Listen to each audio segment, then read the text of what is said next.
Ti supplico, accenna, figlio di Cronos, che nelle case tranquillo si tenga il grido di guerra fenicio e dei Tirreni, che vide il furore piangere innanzi a Cuma le navi, piaghe che essi patirono dal monarca siracusano domati. Dai navigli veloci scagliava egli i loro giovani in mare, strappando da grave schiavitù l'Ellade. Con questi versi Pindaro, nella prima Pitica, celebra la gloria di Ierone, che aveva domato la tracotanza dei Tirreni nelle acque di Cuma nel 474 a.C., uno degli episodi più drammatici vissuti dagli Etruschi, una sconfitta navale che cambiò per sempre le loro sorti nel Tirreno e segnò l'inizio di una lenta decadenza e la conseguente avanzata di altri popoli come i siracusani da un lato, i cartaginesi dall'altro e poi l'inarrestabile Roma. Ma quel tragico evento che costrinse i Tirreni, gli Etruschi, a gettarsi in mare come avevano fatto i loro antenati pirati trasformati da Dioniso in delfini, fu l'inizio e il potenziamento della grandezza di Spina. Già da tempo l'asse commerciale aveva iniziato a spostarsi dal Tirreno all'Adriatico, dando a Spina quello che era stato previsto fin dalla sua fondazione, una marcia in più dovuta alla sua localizzazione alla foce del Po e al controllo dell'Adriatico, che la rese l'interlocutore privilegiato per molti decenni con i greci e soprattutto con Atene. Qui nel Museo del Delta Antico lo si vede con una grande quantità di reperti provenienti dagli scavi nella necropoli e nell'abitato. Protagoniste le anfore da trasporto all'interno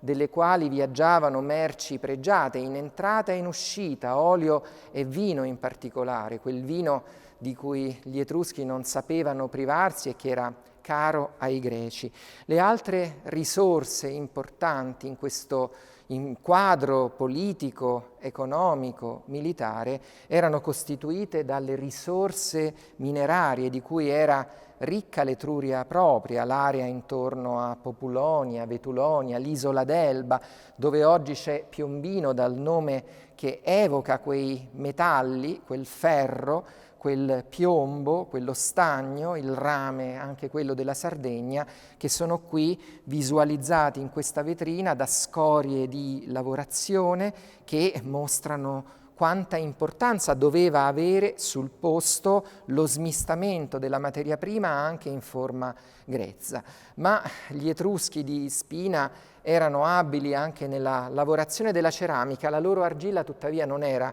di buona qualità, i vasi prodotti localmente non hanno avuto mai grande fortuna. La ceramica adriatica nel IV secolo è andata a supplire la carenza di importazioni da Atene dovuta all'esito della guerra del Peloponneso che vide Atene soccombere. Di questa grandezza però vi sono ulteriori testimonianze, quindi non solo nelle capacità produttive, ma forse soprattutto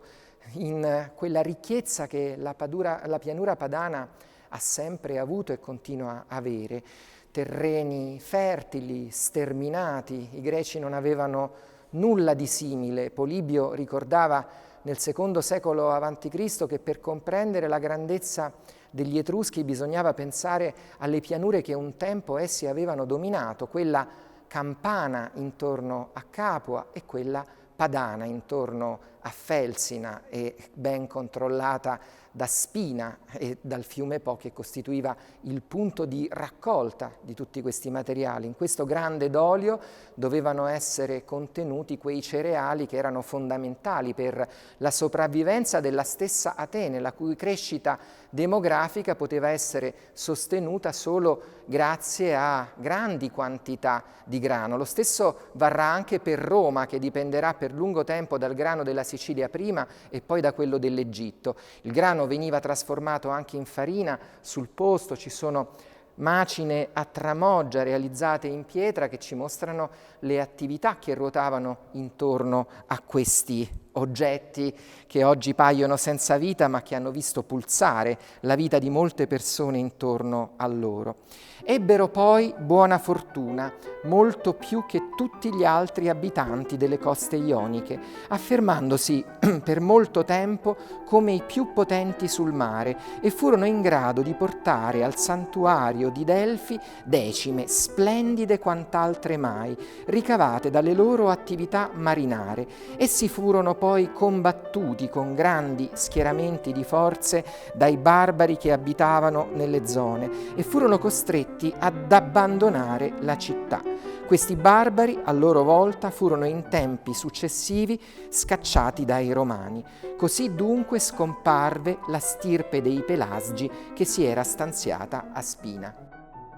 Con queste frasi Dionigi di Alicarnasso chiude il racconto che aveva iniziato con la citazione di Ellanico delle vicende dei migranti pelasgi arrivati a Spina. Li segue fino alla loro fine ideale, al loro assorbimento, alla loro ibridazione con i Tirreni di Spina e fino alla loro conquista, prima dai barbari che abitavano intorno a questi luoghi, i Celti, a loro volta poi conquistati dai Romani. La grandezza di Spina è stata quella di saper controllare le grandi risorse territoriali,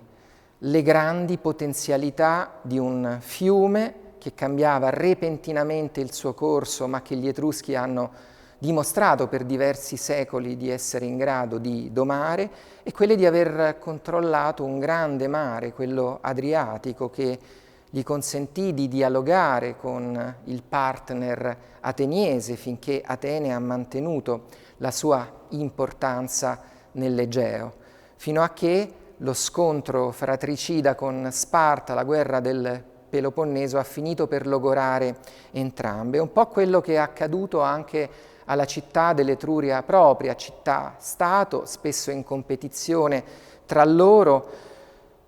ognuna per il controllo della propria fetta di territorio, delle proprie risorse. Roma ha saputo insinuarsi fra queste città e trarre vantaggio dalla loro contrapposizione. Spina ha fatto un po' un discorso a parte, è riuscita a diventare grande anche nel momento in cui gli Etruschi cominciavano a perdere terreno sul Tirreno. Ha conquistato spazio, importanza e rilevanza grazie agli stretti rapporti con l'Atene dell'epoca d'oro e ha continuato a rimanere importante anche nel corso del IV secolo a.C., mantenendo un'identità tirrenica anche se appariva greca agli occhi dei siracusani interessati a che questa città continuasse la sua attività commerciale, e lo stesso fecero i Celti, che trassero anch'essi vantaggio da avere un porto così importante. Alla fine, lo vedremo, Spina sarà conquistata soltanto dalla natura e da un mondo che aveva cominciato definitivamente a cambiare nel segno di Roma. A noi questa grandezza traspare da questa distesa immensa di vasi che raccontano tante storie, non solo quelle raffigurate sulle loro superfici, ma quelle di chi intorno a questi vasi ha sognato, immaginato, scommesso e progettato qualcosa di grande che oggi ci riempie di orgoglio.